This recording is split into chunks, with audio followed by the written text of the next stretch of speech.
Heri ni mwisho wa ajabu kuliko mwanzo wake. Tunashukuru Bwana kwa kila mmoja wetu ambaye ameabudu pamoja nasi mwaka huu. Tumeona mkono wa Mungu, tumeona kibali cha Bwana katika maisha yetu, and we thank God. Maandiko inatuambia kwamba it's not by power, it is neither by might, but by the Holy Spirit. Jina la Bwana tukuze. Karibu sana Baba Eden na Mama Eden. May God bless you so much. Also Mama Eunice na wale ambao ni wageni wetu siku ya leo. Bwana awabariki sana kuwa hapa siku ya leo. Nashukuru Bwana, kama si Bwana amekuwa upande wetu, hatungekuwa tumesimama siku ya leo. Lakini kwa maana Bwana amekuwa mwaminifu na amekuwa upande wetu, ndiposa tumesimama siku ya leo. Amen. Naamini ya kwamba tumepigana vita mingi, pia tumebarikiwa na baraka nyingi katika mwaka huu, na tunashukuru Bwana kwa maana ni Mungu wetu. Maandiko inatuambia kwamba yeye ndiye Alfa na yeye ndiye Omega, yeye ndiye mwanzo na yeye ndiye mwisho. Jina la Bwana tukuze. Pasipo yeye hatuwezi neno lolote, na kwa uwezo wake Bwana tumesimama siku ya leo. We thank God for him because he is our God. Hatuna mwingine kama yeye. Yeye ni Mungu aliyetuita, amen, akatuita na majina yetu ili tuweze kumtumikia. Amen. And we thank God for the blessings of the Lord. Maandiko inasema kwamba the blessing of the Lord maketh rich and he had no sorrows. Inafanya tuwe matajiri na pia anatuondolea huzuni. Jina la Bwana tukuze. It is important to purpose to worship God. Ni vyema kupurpose kuabudu Mungu. I'm reminded that this year we said is a year of Lord deliverance. The Lord has been able to deliver us, na diposa tumefika mpaka siku ya leo. Amen. Kwa sababu kama si Bwana hatungekuwa vile tulivyo. Ni kwa mkono wake. Jina la Bwana tukuze. Tunashukuru Bwana kwa maana ni mwaminifu. Pia ningependa kukushukuru sana ambaye tumekuwa hapa kwa Sunday services, our presence kwa ibada, kwa matoleo yetu, ambao wanatumika praise team, Glorious Voices, na watu ambao wanatumika katika madhabahu, our ushers, all the workers, all the readers. May God bless you so much for making this a great year for us. Kufanya huu mwaka uwe mwaka mwema. Pasipo wewe hatuna kanisa. Ambia jirani yako, pasipo wewe hakuna kanisa. Jina la Bwana tukuze. Pasipo wewe hakuna kanisa. Amen. Wewe ndiye unafanya tuwe na kanisa. Without you and me no church. Jina la Bwana. Na wewe ndiposa ni amana sana kujua ya kwamba you are the church. Ambia jirani yako, wewe ndiye kanisa. I have heard many people talk about church. Nimewahi kusikia watu wengi wakisema juu ya kanisa. But what is church? Church ni wewe. Ambia jirani yako, kanisa ni wewe. Bwana asiwe sana. Amen. Unapobarikiwa kanisa tumebarikiwa. Unapoinuliwa kanisa limeinuliwa. Unapokuja kwa ibada tunakuwa na Sunday service. Jina la Bwana tukuzwe. Unapofanya worship tunakuwa na worship. Unapofanya wimbo wa Glorious Voices tunakuwa na Glorious Voices. Ini kumaanisha kwamba the church is you. Jina la Bwana tukuzwe. Kanisa ni wewe. Because I have heard, mpaka sometimes I ask myself, what is church? Baba Jumwa. Amen. Jumwa. Bwana asifiwe. Church is you. Kanisa ni wewe. Bila wewe hakuna. Ni kama vile taifa. Taifa ni wewe. Kenya ni wewe. Kenya ni wewe. Amen. Kenya ni wewe. Ukibarikiwa Kenya imebarikiwa. Ukiwa na shida tuko na shida. Jina la Bwana tukuzwe. So ni kumaanisha kwamba church is you. Bwana asifiwe sana. Amen. You make church great or you make church weak. Bwana asifiwe sana. Unafanya kanisa kuwa na nguvu ama kuwa dhaifu. Bwana asifiwe sana. Amen. Unafanya taifa kuwa na nguvu ama kuwa dhaifu. Hata kwa familia, family is you. You make either family strong or either you make family weak. Jina la Bwana tukuzwe. Church is you. Ambia jirani yako, kanisa ni wewe. Bwana asifiwe sana. Amen. Na this year tunapoingia 2027, know that church is you. You make it strong or you make it weak. Jina la Bwana tukuzwe.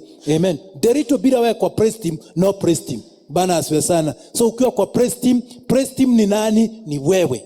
Amen. It starts with you. Amen. Inaanzaga na wewe. Bwana asifiwe. Na nashukuru Bwana, kama kuna mtu akona furaha ni mimi, kwa maana niko ibada ya mwisho. Ibada ya kwanza mwaka hii nilikuwa hapa. Na sasa nimerudi niko hapa. Na ni mkono wa Mungu tu. Ni mkono wa Mungu umetubeba. Sijui kama kwa nini hatukuiba. Ni mkono wa Mungu umetubeba mpaka siku ya leo. Si mwanadamu, si uwezo wetu, si nguvu yetu, si kupaga na kupagiria. Jina la Bwana, it is God. And we thank God for this day being our last Sunday service. Majane tunashukuru sana. Amen. Thank you. Tunashukuru Mungu sana kwa hizo baraka za familia. Kwa maana pia familia ni Mungu anainua na ananibariki. Na ukibarikiwa, tumebarikiwa. Jina la Bwana tukuze. Na diposa siku ya leo, being our last Sunday of Thanksgiving, we give God the glory and the honor. Amen. Tunampeaga the whole month. We just want to talk about his goodness, his greatness. Jina la Bwana tukuze. Kwa maana wakati mwingine ukuu wa Mungu inawekwa kwa giza na maaba madoa kidogo inakuwa kwa maisha. Lakini ni vyema tujue ya kwamba ni kwa neema ya Mungu. Ni kwa Mungu ametubariki. Jina la Bwana tukuze. Isaiah 36:37 nitakuwa nahubiri from there, na Bwana ni mwaminifu sana. This has been an year of divine deliverance, but I want to make it divine intervention, the topic of the message today, divine intervention. Kwa maana naamini ya kwamba mwaka ambao inakuja itakuwa mwaka wa divine intervention. Mungu ataweza kuintervene, kuingilia mwaka ambao Mungu anaigiria kati maisha yako na anaigiria kati maisha yetu. Nimeanza asubuhi kwa kusema ya kwamba ni vyema tuwe na wakati. Huu mwezi unafika, uwe ni mwezi wa kupanda mlima. Amen. Uwe ni mwezi wa kufanya maombi. Is a month of asking. Is a month of knocking. Is a month of seeking. Jina la Bwana tukuze. Is a month of aligning ourselves to the will of God. Ni mwaka wa kujipanga kwa mapenzi ya Mungu. Jina la Bwana tukuze. Ni mwezi wa kuweka foundation maisha yetu ya kiroho. Bwana asifiwe sana. Ni mwezi wa kusema ya kwamba Bwana atawale kwa maisha yetu. Jina la Bwana tukuze. Na tunapomalizia hii Sunday service siku ya leo, it is important to purpose to believe in God. Jina la Bwana tukuze. Let me say this. I have purpose to believe in God. A purpose to believe in his word. Unajua lazima uamue kuamini Mungu, uamue kuamini katika neno lake. Thank you Monica kwa kututembelea. Thank you so much Monica. Amen. Kwa maana tulikuwa na wewe na tayari umetutembelea. Thank you so much. Ni vyema uamini kuamini Mungu. Mimi nimeamini kuamini Mungu. Amen. Nimeamua kuamini neno lake. Nimeamua kuamini Yesu. Jina la Bwana tukuze. Nimeamini kuamini Mungu. Yesu, Mariko inatuambia kwamba kuna pastor ametuhubiria hapa on Thursday ya kwamba let not your heart be troubled. Believe in God. Believe also in me. Jina la Bwana tukuze. It is important to believe and also believe in Christ. And Jesus said, in my Father's house there are many mansions. Kwa nyumba ya Baba kuna kila kitu. Amen. Na akawambia, if it were not so, I would have told you. Amen. It is important to believe in God. It is important to believe in his word. Jina la Bwana tukuze. Without the word of God, we cannot move an inch. Jina la Bwana tukuze. Ni vyema kuwa many people are moved by many things that happens. Others are moved by politics. Others are moved by finances. Others are moved by relationships. But it is important to be moved by the word of God. Jina la Bwana tukuze. To be influenced by the word. Ni vyema kuwa influenced by the word. Kuwa ya kwamba maisha yako inaongozwa na neno la Mungu. Maisha yako inaongozwa na Mungu. Yani wewe unasimama kwa sababu ya neno. Wewe unaongea kwa sababu ya neno. Jina la Bwana tukuze. I thank God for this year. Hii mwaka ndio nimeweza kufanya ile kusoma Biblia bila kuskip chapters. Amen. Na ninashukuru Bwana sana for that grace. And that's why nasema it is important to believe in the word. To believe in God. Jina la Bwana tukuze. There are many voices. Bwana asifiwe sana. Kuna sauti nyingi. Unaweza amini hizo sauti. There are many things that happens in our lives. Kwa siasa, kwa ulimwengu wa economically kuna mambo mengi inafanyika. Hii dunia yote kuna mambo mengi inafanyika. Lakini vyema kuamua kuamini Mungu. Jina la Bwana tukuze. Maandiko Isaiah 53 nasema kwamba whose report are you going to believe? Whose report are you going to believe? Bwana asifiwe sana. Ni vyema kuamini neno la Mungu, neno la Mungu. Na diposa Yesu alisema kwamba man shall not live by bread alone, but by every word that proceeds from the mouth of the Lord. As believers, it is important to believe in God. It is important to believe in his word. It is important to believe in his prophets. Jina la Bwana tukuze. Our foundation, msingi wetu uko katika neno la Mungu. Bwana asifiwe sana. Amen. Our future iko kwa neno la Mungu. Hallelujah. Ninaponena neno la Mungu asubuhi ya leo about divine intervention, nitakuwa na nena juu ya this one king ambaye alikuwa mfalme wa Yuda, ambaye tunamwita Hezekia, ambaye alikuwa mfalme ambaye alipenda Mungu. Mfalme aliweka madhabahu. Nikiomba watoto waweze kutoka wapewe, ama si wakati wa chai, watoto wanaweza toka. Amen. Waweze kupewa chai. Bwana asifiwe sana. Hezekia alikuwa mfalme. Na Marko inasema hivi, let me read the word and may God help us. Kama uko na Biblia hata kwa simu unaweza fungua Isaiah 36. Amen. And I'll read many verses today. Na Bwana atatubariki na tutaweza kubarikiwa na neno lake Mungu. Na Bible says it came to pass in the month of 14th year King Hezekiah that Sennacherib king of Assyria came against all the fortified cities of Judah and took them. Then the king of Assyria sent Rabshakeh with a great army and he stood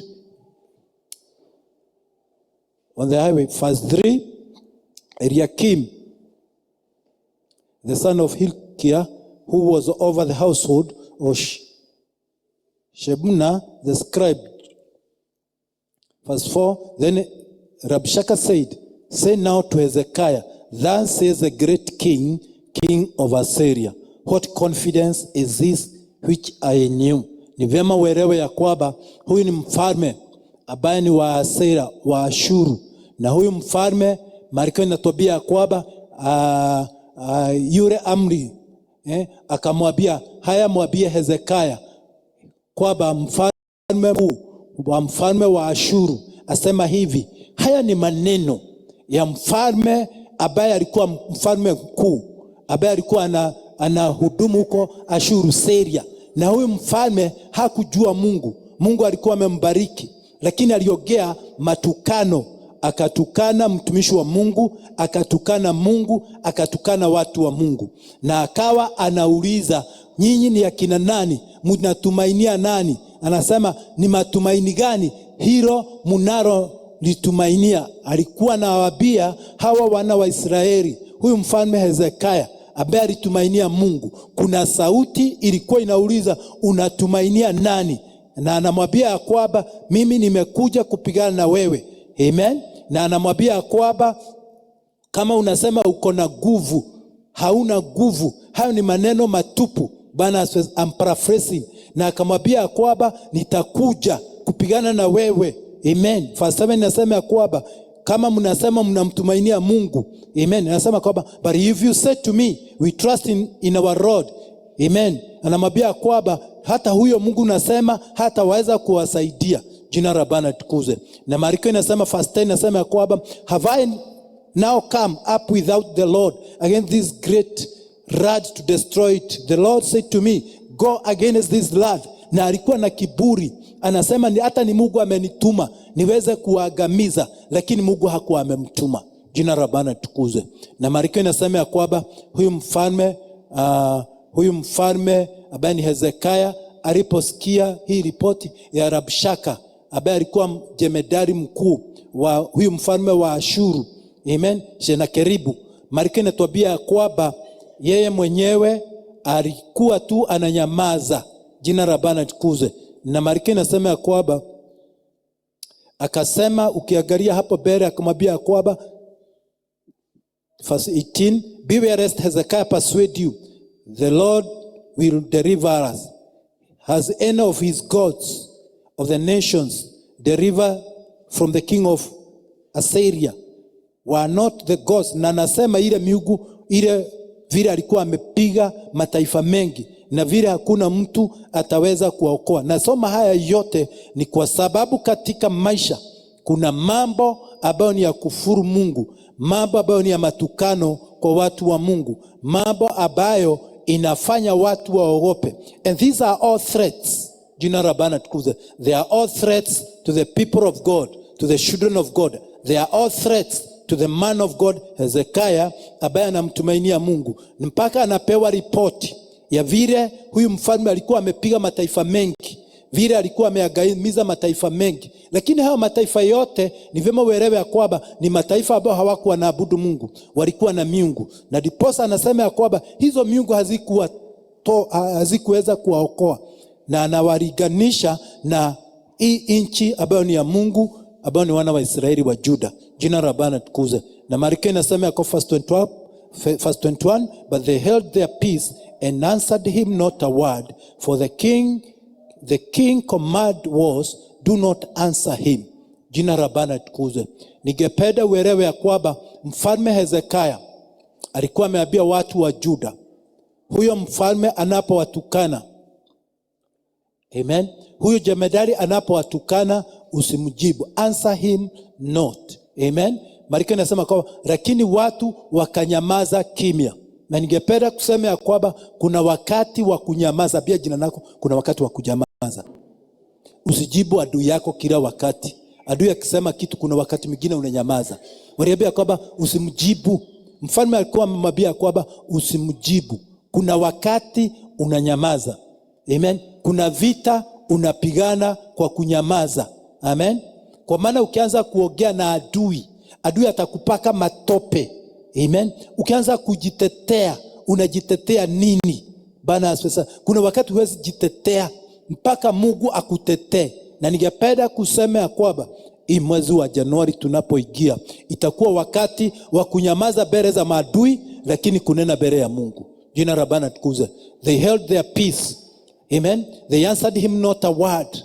For the king's command was, do not answer him. My brother, my sister, usijibu maadui. Kila jambo likija kwako sio lazima ujibu. Jina la Bwana tukuze. Hawakujibu. Kwa maana mfalme alikuwa amewaambia kwamba waweze kunyamaza. Amen. Na Marko inasema ya kwamba hiyo ripoti ilipofikia mfalme, the Bible says, then Eliakim son of Hilkiah 22 was over the house, and Shemna the scribe and Joab the son of Asaph the recorder came to Hezekiah with their clothes torn and told him the words of Rabshakeh. Amen. Walikuja wakaambia mfalme. Bwana asifiwe. Na mfalme alipoambia vile mfalme amesema. Na ningependa kusema kwamba kuna maneno inanenagwa. Hata wakati mwingine inaweza kuwa ni ya magonjwa, pengine ni maneno ya mahali umeajiriwa kazi, ni maneno katika biashara yako, ni maneno katika familia yako, maneno ambayo inapokufikia unafanya nini. Na ndiposa natangaza mwezi wa Januari ni mwezi wa kufanya vile Hezekiah alifanya. Marko inasema kwamba, so when King Hezekiah heard it, that he tore his clothes and covered himself with sackcloth and went into the house. He fasted. Mtu yote unaona anajipaka majifu ni kama ni kufunga anafunga. Jina la Bwana tukuze. Kwa maana anatoka Paris, akatoka mahali alikuwa anakaa. Na kuna wakati unapaswa kutoka kwa nyumba. Kuna ripoti inapaswa kukusukuma utoke mahali uliopo. Na huyu mfalme alitoka kule State House, akatoka kule Paris. Na Marko inasema kwamba and went into the house of the Lord. Januari tutaingia kwa nyumba la Bwana. Pia tutaingia kwa nyumba la Bwana. Jina la Bwana. He went into the house of the Lord. And I thank God for this king. Alipoingia katika nyumba la Bwana. Amen. Na pia akatumana the elders. They came to him. Jina la Bwana tukuze. Na alipoambiwa hivyo, the Bible says, number 2, he sent Eliakim, who was over the household. Verse 2, and the elders of the priest covered with sackcloth. And he sent them to Isaiah the prophet. Mfalme aliposikia hii habari akiwa kwa nyumba la Bwana, kaita wale viongozi akamwambia enenda kuna nabii Isaiah. Na ndiposa hii maneno iko katika kitabu cha Isaiah. Na Marko inasema ya kwamba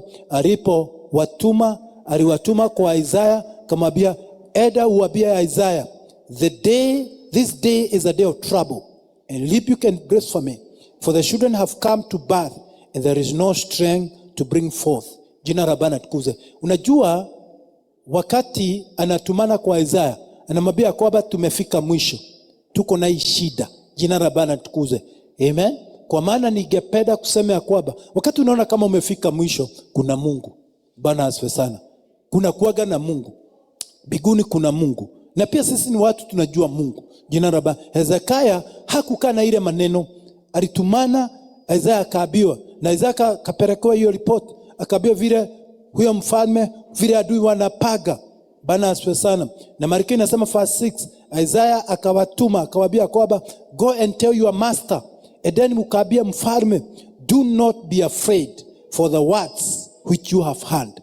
My friend, siku ya leo ningependa kukuambia kwamba don't be afraid by the words that you have heard. Bwana asifiwe sana. Kuna maneno tunasikia inatufanya tuogope. Lakini neno ilikuwa do not be afraid by the words that you have heard. Amen. Do not be afraid of the words which you have heard, which the servant of the king of Assyria has blasphemed me. Kwa maana hiyo maneno ilikuwa inakuja kwa Mungu akamwambia kwamba hiyo maneno, hiyo matukano imekuja, akamwambia kwamba usiogope hayo maneno. Na mwaka tunapoingia, usigie hii mwaka mwingine tukiwa na uoga. Jina la Bwana tukuze. Amen. Amen. Usigie ukiwa na uoga. Aliambia kwamba don't be afraid. My friend, usiogope maneno. Hata wakati mwingine ni kuwaka maneno. Mimi nasemaga kama shetani ako na nguvu afanye kitendo, si maneno. Bwana asifiwe. Kwa nini maneno? Maneno ni ya kukufanya uogope. If the devil has power, let him do something. Jina la Bwana. Si maneno porojo. Kwa nini anasema maneno na hajafanya kitu? Ni kama vile Elijah, Jezebel alimwambia kwamba kesho nitakuua. Kwa nini hakumuua? Bwana asifiwe sana. Kwa maana the devil, the scheme of the devil ni kwa maneno, inakuaga kwa maneno. Jina la Bwana tukuzwe. Shetani ni wa maneno. Ambia jirani yako shetani ni wa maneno. Bwana asifiwe sana. Analetaga maneno kwanza. Na ni vyema ukujue ya kwamba shetani analetaga maneno. Hata Goliath, ni nini alikuwa ameleta? Maneno. Kwa nini hakuwa ameua Daudi na alikuwa na nguvu? Kwa nini hakuwa ameua watu wa Mungu? Alikuwa analeta maneno. And that's why the Bible says the word was, do not be afraid. Don't fear the words. Jina la Bwana tukuze. Because many of us tuna exalt yale maneno kuliko hata neno la Mungu. Tunainua ile maneno kuliko neno la Mungu. Na ndiposa aliambia kwamba hiyo maneno ni bure. Ati vile anasema vile nimepiga mataifa fulani, vile nimepiga mataifa fulani, vile nimekuwa superstar, vile hata nitakuja hapo. Na kweli kuna mataifa kwa mataifa sio wewe. Jina la Bwana. Hiyo taifa uko na nguvu. Wewe unasikia jina la Bwana tukuzwe. Hayo mataifa sio wewe. Bwana asifiwe. Hallelujah. Abia jirani yako hiyo taifa sio wewe. Bwana sana. Wewe uko hai. Wewe unatembea. Wewe uko na nguvu. Wewe uko na uwezo. Wewe uko na future. Wewe uko na nafasi ya ushindi. Jina la Bwana tukuzwe. You are alive. You can do something. You can move on. You can go on. Bwana inasema kwamba even when the tree is cut there is hope. To us there is hope. Kama Mungu ametufanya tuone hii mwaka ingine na tutaiona by the grace of God, kuna matumaini. Aliambia kwamba do not fear the words, amen, ambazo zimekuja, ambazo zimekuwa za kutukana Mungu, amen. Akamwambia kwamba amen, akamwambia kwamba tumainia. Na Mungu kuna kitu alisema ya kwamba I will deal with that case. Na Mungu alimwambia hivyo, nitaweza, amen. Verse 8, ukiendelea from that chapter, akika barua akatuma, amen. The same threats sasa ilikuwa kwa barua na akaletwa, amen. Baada ya Mungu kumwambia kwamba nitakupigania, nitamrudisha nyuma, aliandika barua. Verse 14, na hapa ndipo tutamalizia. The Bible says Hezekiah also received the letter from the hand of the messengers and read it. Amen. Akasoma hiyo barua, inasema wataangamia, wanakufa. Ile barua inasema ya kwamba unakuja kumalizwa, biashara yako inaisha, familia yako inaisha, maisha yako inaisha, hakuna matumaini. Lakini Marko anatuambia kwamba he went up to the house of the Lord. Akaingia katika nyumba la Bwana. I want to say the following year inakuja, ni vyema tukibiria kwa nyumba la Mungu, kukibiria kwa Mungu. Kwa sababu Kibiria kwa Mungu, the house of God is a place of prayer, is a place of refuge. Jina la Bwana tukuze. Is a place of thanksgiving, is a place of sacrifice. Nyumba ya Hezekiah alikuwa na kibiria pale, akaweka hiyo barua. He spread the letter before God. Amen. Hii Januari tuta spread the letter before God. Tutaandikia Mungu barua. Amen. Tuambie shetani amesema hivi, na wewe unasema nini? Jina la Bwana tukuzwe. Amen.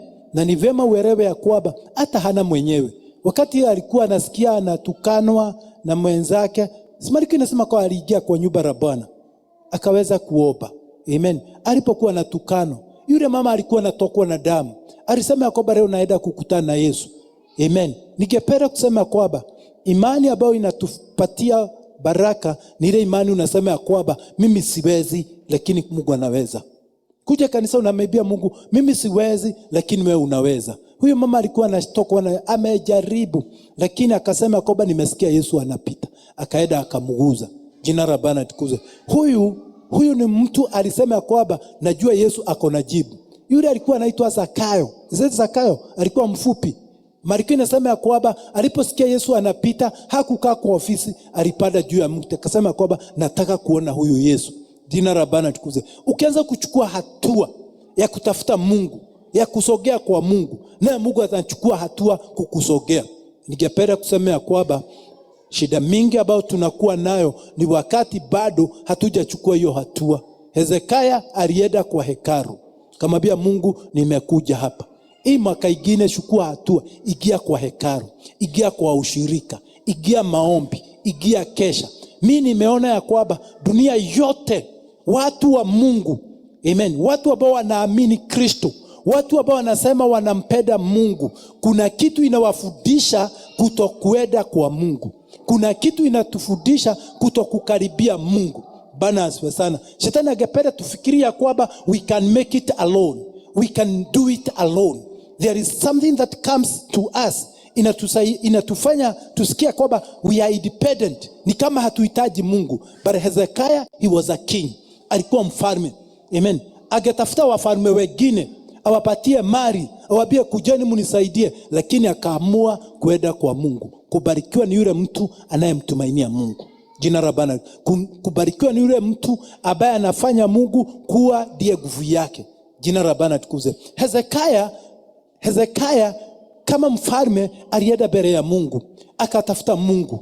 Jina la Bwana tukuze. Akaweka kila kitu mbele ya Mungu. Kwa maana kwa kanisa is a place of encounter. Nilikuwa nakumbuka somebody like Zakaria wakati anafanya hilo ibada, ingawa walikuwa tasa, Mungu anambariki katika hao madhabahu anapomtumikia Mungu. Jina la Bwana tukuzwe. Amen. Ukiangalia Daudi, Psalms 27 and verse 4, anasema kwamba one thing have I desired of the Lord, and that will I seek after, that I may dwell in the house of the Lord all the days of my life. Psalms 27 verse 4 inasema kwamba ni kitu natafuta. Jina la Bwana tukuze. Nikakae kwa nyumba la Mungu. Na anasema from that verse that I may inquire from the Lord. Inquiry. Jina la Bwana tukuze. Ndio hiyo. One thing have I desired of the Lord, that will I seek, that I may dwell in the house of the Lord all the days of my life, to behold the beauty and to inquire in his temple. Daudi anasema kwamba neno moja nimelitaka kwa Bwana. Na huyu ni mfalme. Na anasema kwamba naro ndilo nitakalo litafuta, nikae nyumbani mwa Bwana siku zote za maisha yangu. Ni utazame uzuri wa Bwana na kutafakari hekaluni mwake. Kuna kitu tunapata wakati tunatafakari katika hekaluni mwake. Nilikuwa naangalia wakati Mungu alisema atengenezewe sanctuary. Alisema kwamba make me for a sanctuary that I may dwell among you. Jina la Bwana tukuze. Wakati tena hekalu la Solomon lilitengenezwa, during the dedication ya hilo hekalu, Mariko inatuambia kwamba Mungu alikuwa amesema kwamba when I shut heaven, yani anasema kwamba when mambo inabadilika, you come to this place, I will answer you, I will hear you. Kwa maana kwa hekalu ndio mahali Mungu alikuwa anakutana na watu wake. Kwa hekalu ndio madhabahu. Jina la Bwana tukuze. Na hapa ndipo Mariko inatuambia kwamba huyu mfalme Hezekiah alienda pale. Jina la Bwana tukuze. Hii vita hata hakupigana. Amen. Amen. Hii vita hata hakupigana. Ukisoma Chronicles inasema kwamba aliweka waimbaji tu, aliweka worship tu, aliweka kuabudu tu. Jina la Bwana litukuzwe. Na Marko inatuambia kwamba Mungu usikuure. Amen. The angel of the Lord. Amen. The Bible says, verse 2, I want to Amen. Inasema kwamba because you have prayed against king of Assyria. Amen. This is verse 21. Inasema kwamba verse 21, there is a son of Amos to Hezekiah saying, thus says the Lord God of Israel, because you have prayed to me against Sennacherib, king of Assyria. As we pray in January, we're also going to pray against obstacles in your life. It's good also to pray against. Amen. You pray against opposition in your life. You pray against mababa inaweza agusha biashara yako. You pray against. Na Marko inatuambia kwa because you have prayed against the king of Assyria. Amen. I will deliver these people. Na Marko inatuambia kwamba then the angel of the Lord went out and killed in the camp of Assyria 185,000. Malaika moja tu. Jina la Bwana litukuzwe. Amen. Malaika moja, 36. The angel of the Lord went out. Bwana asifiwe. Na mimi naomba siku ya leo Mungu akutumie malaika moja tu, aliwa 185,000. Huyo mfalme alishindwa. Jina la Bwana litukuzwe. Lakini alishindwa katika mahali ya madhabahu. Alishindwa katika mahali ya maombi. Alishindwa katika mahali ya kuunganika na nabii ya Mungu Isaiah. Jina la Bwana litukuzwe. Alishindwa katika mahali ya kukosa kujua kwamba kuna Mungu. Jina la Bwana litukuzwe. Ezekiel, the man of God, I like wakati alipoomba, alimwambia Mungu, wewe Mungu, you alone are God. Sidio, wewe peke yako ndiye Mungu. Jina la Bwana litukuzwe. Amen. Akamwambia kwamba you alone is God. Na tuko na Mungu ambaye ni alone. Na naomba ya kwamba katika maisha yetu na katika maisha yako, huyo Mungu ambaye peke yake ni Mungu akakushindanie. Jina la Bwana litukuzwe. Huyo Mungu ambaye ni peke yake ni Mungu akakupatia ushindi. Amen. Don't fear the words. Don't fear the threats. Jina la Bwana litukuzwe. Trust in God. Amen. Endelea kukaa hapo kwa Mungu. Tunapomalizia Mungu, weka hapo kwa Mungu. Kuwa kama Hezekiah. Kama kuna barua umeandikiwa baya, ipeleke mbele ya Mungu. Jina la Bwana litukuzwe. Na huyo Mungu atakubariki. Jina la Bwana litukuzwe. Huyo Mungu ataleta breakthrough. Jina la Bwana litukuzwe. I like what even God said about the enemy. Kwa maana aliambia, wewe adui najua hata mahali unakaa. Amen. I know you are going out and you are coming in.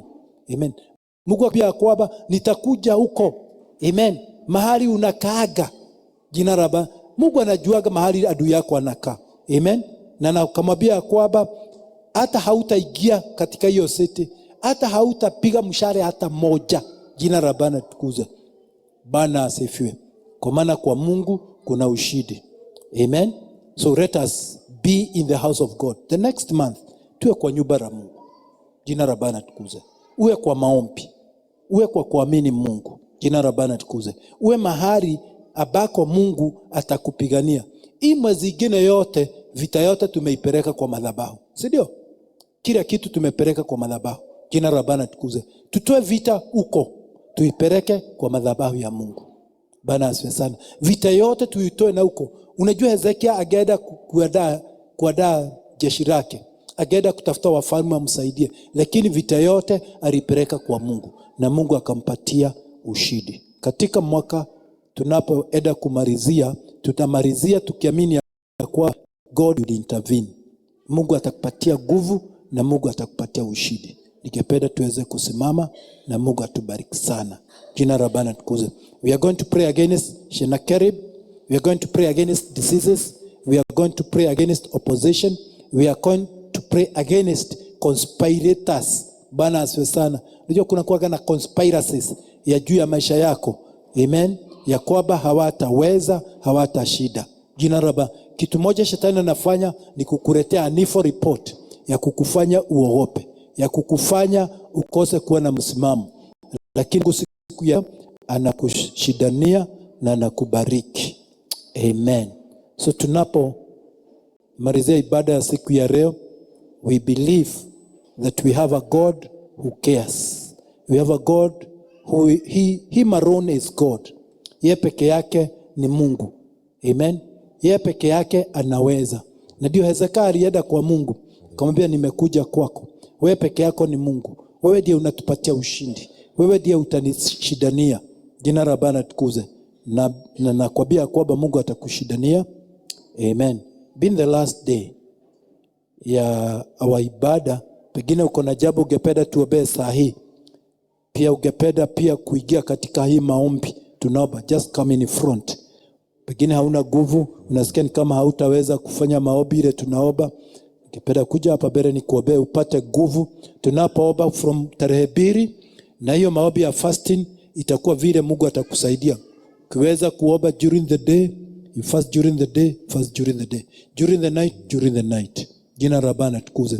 Ukiweza kufunga the 21 days, may God bless you so much. Amen. So karibuni hapa mbele tuweze kuomba pamoja. Oh Lord, we worship you. Kama utafuga hata kama ni siku moja, hii 21 kuja hapa mbele ni kuombea neema ya Mungu. Ili Mungu akupatie neema, kupatie neema ya Mungu ya kufunga katika mwaka huu. Because this day we are sanctifying 21 days of prayer and fasting from sacred. Amen. You can only pray for during the day ama during the night. Ama wakati mwingine unaweza omba, wale ambao wanafanya kazi, unaweza kuwa unaomba 3 days every week. Wale ambao pengine kama uko kazi na mfugwa sana na kazi, unafanya kazi ambayo inakufuga sana, ningekuambia uombe Friday, Saturday na Sunday. 3 days every week. Unaomba Friday, Saturday, Sunday. Monday unakula, Tuesday, hizo siku zingine zote unakula. Lakini ikifika weekend unaweza funga ili Mungu akupatie neema. So utafunga kulingana na hali yako. Hallelujah. Lord, we worship you. Lord, we honor you. Tuinue mikono yetu kwa Mungu. Baba, katika jina la Yesu, tunakushukuru siku ya leo. Tuko na shukrani sana mbele zako ya kwamba Bwana umetupatia na nafasi kuwa kwa hekalu siku ya leo. Asante Bwana kwa neema yako juu yetu. Siku ya leo Bwana tumesema ya kwamba wewe ni Mungu unasaidia watu wako. Ulisaidia Hezekia alipoingia kwa hekalu, na kulikuwa na maadui ambao walikuwa wamejipanga, walikuwa wameleta madhara mengi kwa mataifa mengi, lakini Hezekia akaamua kukutumainia. Siku ya leo Bwana tunaamini kuna watu wamepata hasara.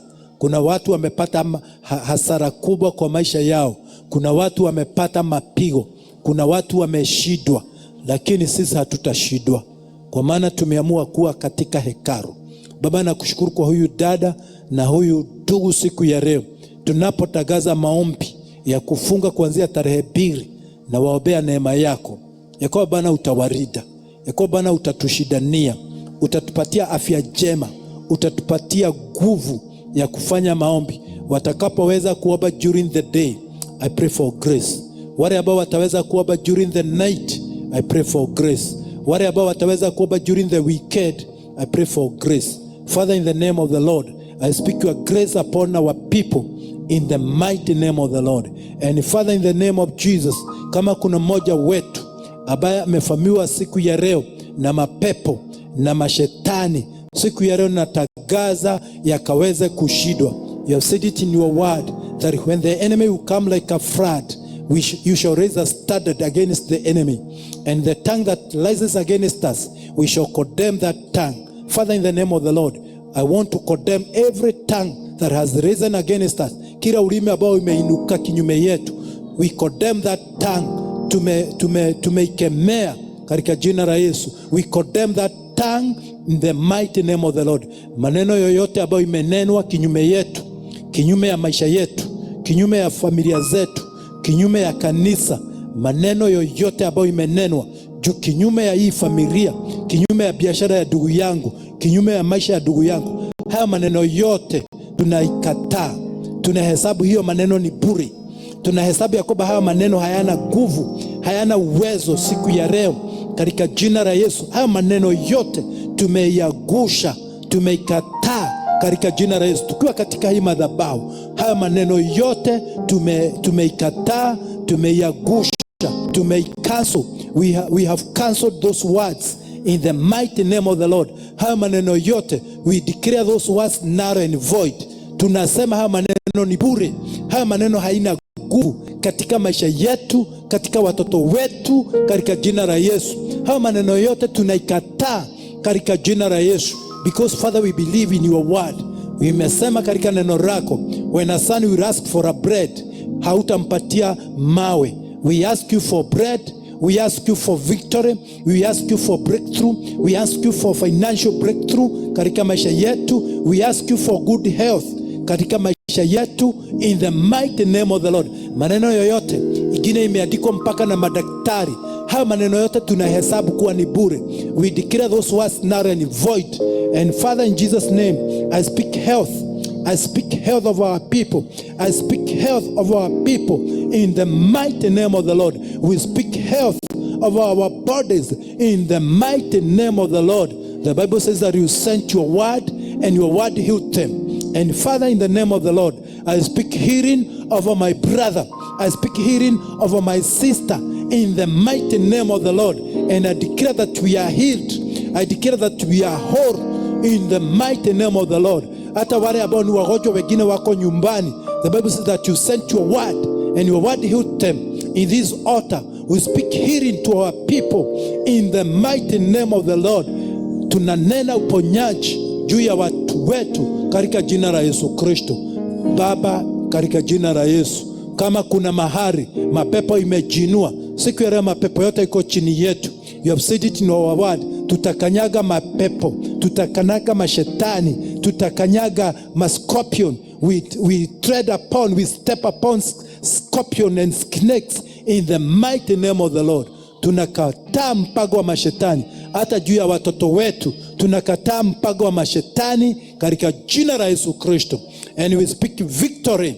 We speak breakthrough of our children in the mighty name of the Lord. You have said it in your word that our children shall be mighty in the Lord. We declare that word in their lives in the mighty name of the Lord. They shall be mighty in the Lord. And Father, in Jesus' name, we speak deliverance over them in the mighty name of the Lord. The Bible says that they shall be taught of you watafundishwa na wewe. Father, in Jesus' name, I pray, God, that your hand will rest upon them in the mighty name of the Lord. Father, we thank you and we honor you, kwa maana unaleta breakthrough. Vile tulideclare hii mwaka ni mwaka wa deliverance.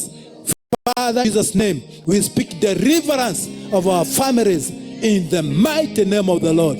We speak deliverance over them in the mighty name of the Lord. Kila mpango wa mashetani tumeyagusha katika jina la Yesu Kristo. Roho ya kuwapotosha tunaikataa katika jina la Yesu Kristo. Hata taifa letu tunaombea hili taifa ya kwamba litasimama tena. Tunakata roho ya corruption, tunakata roho ya mauaji, tunakata roho ya ukabila katika jina la Yesu. Tunaomba hata hii taifa letu litasimama katika jina la Yesu. Baba, ni asante kwa maana wewe ni Mungu wetu. Asante Bwana kwa maana unatenda. Asante Bwana kwa maana unatembea. Kila madhabahu ambayo imeinuliwa kinyume ya kanisa lako katika area hii, haya madhabahu yote tumeibomoa katika jina la Yesu. Madhabahu ya kuabudu shetani tunaiagusha. Madhabahu ya uovu, madhabahu ya immorality tunaiagusha. Madhabahu ya madawa tunaiagusha katika jina la Yesu Kristo. Hiyo madhabahu yote tumeiagusha katika jina la Yesu. Madhabahu imeinuliwa kinyume ya taifa letu, we destroy that altar today in the mighty name of the Lord. Tunanena baraka yako, tunanena ushindi wako, yakoba watu wetu watafurahia, watu wataona nguvu yako. I pray that the angels of God will guard us. Malaika wako wataturida, malaika wako wanaleta ushindi katika maisha yetu. Ni asante Bwana kwa maana umetubariki. Asante Bwana kwa maana umetutendea. Lord, we worship you. Lord, we honor you. Kama ni mgonjwa kuja hapa tukuwekelee mkono. Kama ni mgonjwa tunene baraka katika jina la Yesu. Walio wagonjwa, Father, in the name of Jesus, tunanena healing over my sister in the mighty name of Jesus. Asante Bwana kwa maana wewe ni Mungu wetu. Lord, we worship you. Lord, we honor you. Eda mbele za Bwana umwambie ni asante. Asante Baba, asante Mwokozi. Tunasema ni asante. Tunasema ni asante. Tunasema ni asante. Tunaombea watu ambao wamesafiri, wanaporudi Bwana uwaride kwa barabara. We speak breakthrough, we speak protection. Uweze kuwarida wanaposafiri katika huu wakati wa sikukuu, ukaride kanisa, ukaride watu wako. Ni asante Bwana kwa maana unaweza, katika jina la Yesu tuomba na kuamini. Amen and amen. Tupie Bwana makofi. Amen. Bwana abariki sana. God bless you so much. Bwana abariki sana. Tuwe na Happy New Year. Bwana atupatia Happy New Year. Wale wanajiandaa kuomba na kufuga, hii siku 3 imebaki, hakikisha umekunywa maji mingi sana. Maji mingi sana. Maji, Bwana asifiwe sana. At least between 3 liters and 5 liters per day. You take at least 3 liters, 5 liters per day. Hiyo itakusaidia, chakula yote utakula umekula, tukiendelea na maombi haitakusubua kwa tumbo. Amen. Amen.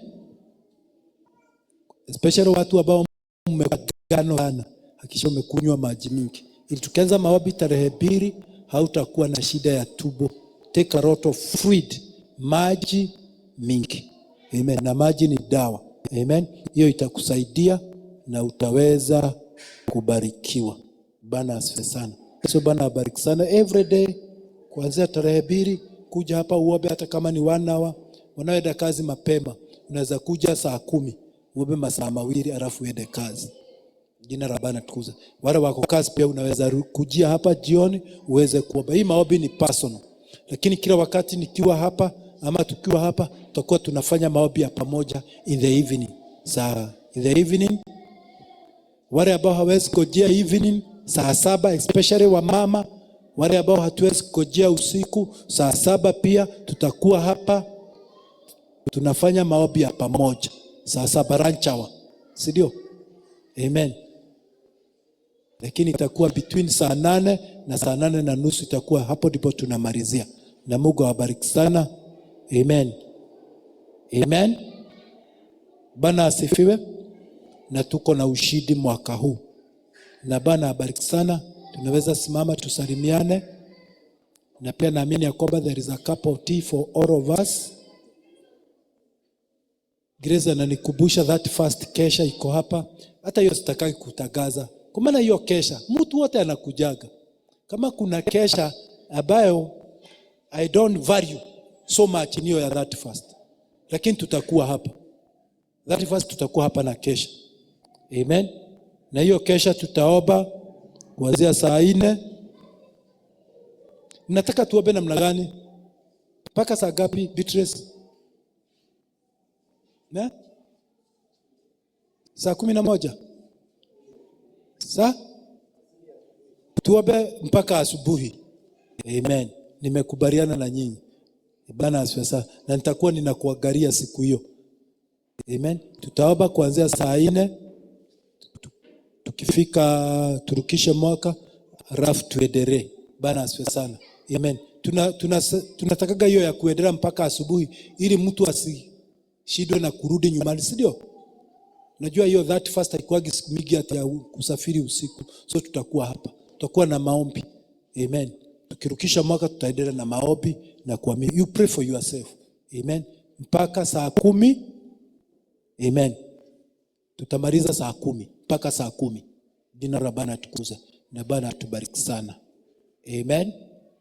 So situkuje na ni Wednesday hii. Si ni Wednesday?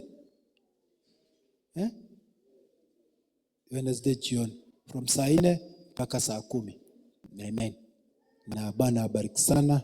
May God bless you so much. We can have a cup of tea. Najua kuna chai mingi tutakunywa, kuna mikate tutakunywa. Hiyo matangazo ingine yote tutatangaza on Sunday. Matangazo ya the new year tutatangaza Sunday, na Bwana ni mwaminifu.